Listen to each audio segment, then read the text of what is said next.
கேழ்வரகு ப்ரௌனி நல்லா ஹெல்தியா கேழ்வரகு மாவு நாட்டு சர்க்கரையெல்லாம் சேர்த்து ஃபஜ்ஜியா பண்றனால குழந்தைங்க விருப்பமா சாப்பிடுவாங்க. ஃபர்ஸ்ட் நம்ம மாவை சலிச்சுக்கலாம். ராகி மாவை பார்த்தீங்கன்னா இந்த மாதிரி துணியில சலிக்கும் போது நல்லா நைஸா கிடைக்கும். சலிச்ச மாவு 100 கிராம் இருக்கிற மாதிரி பார்த்துக்கோங்க. துணியில சலிக்கிறனால மைதா மாதிரி நல்லா நைஸா உங்களுக்கு கிடைக்கும். பட்டர் பார்த்தீங்கன்னா அக்ஷய கல்பாவோட ஆர்கானிக் அன்சால்டட் பட்டர் 100 கிராம் எடுத்துருக்கிறேன். இதோடவே டார்க் சாக்லேட் 150 கிராம் எடுத்துக்கோங்க. இதை டபுள் பாயில் மெத்தட்ல நல்லா மெல்ட் பண்ணி இந்த மாதிரி ரெடி பண்ணி வச்சுக்கோங்க. ப்ரௌனி பண்றதுக்கு பார்த்தீங்கன்னா ஒரு பவுல்ல 2 முட்டை உடைச்சி எடுத்துருக்கிறேன். இதோடவே 150 கிராம் நாட்டு சக்கரை சேர்க்கணும்.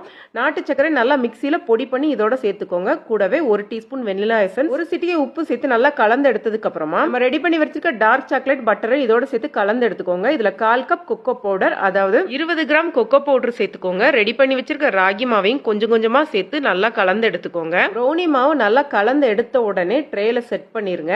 லேட்டா செட் பண்ணீங்கன்னா மாவு கெட்டியாயிரும். இப்போ இது ஏர் பபிள்ஸ் இல்லாம இருக்க ஒரு வாட்டி தட்டிட்டு டூத் பிக் வச்சு இந்த மாதிரி நீங்க 2 சைடு ஒரு வாட்டி நல்லா கலந்து எடுத்துட்டீங்கன்னா ஏர் பபிள் இல்லாம ஆயிரும். இப்போ 180 டிகிரில அரை மணி நேரம் வச்சு எடுத்தீங்கன்னா சூப்பர் டேஸ்டியான ஃபஜ்ஜியான கிரிங்கிள் டாப்போட ஹெல்தியான கேழ்வரகு ப்ரௌனி தயாராயிருச்சு. கட் பண்ணும் போது கத்திய இடையில இந்த மாதிரி தொடச்சிட்டு கட் பண்ணீங்கன்னா உங்களுக்கு ஷேப்பும் கரெக்டா கிடைக்கும். கண்டிப்பா ட்ரை பண்ணி பாருங்க. குழந்தைங்க எல்லாருமே விருப்பமா சாப்பிடுவாங்க. அக்ஷய கல்பாவோட ஆப்பை டவுன்லோட் பண்ணி சப்ஸ்கிரைப் பண்ணி வச்சுக்கிட்டீங்கன்னா ஆர்கானிக் ப்ராடக்ட் உங்க வீடு தேடியே வரும். நன்றி, வணக்கம்.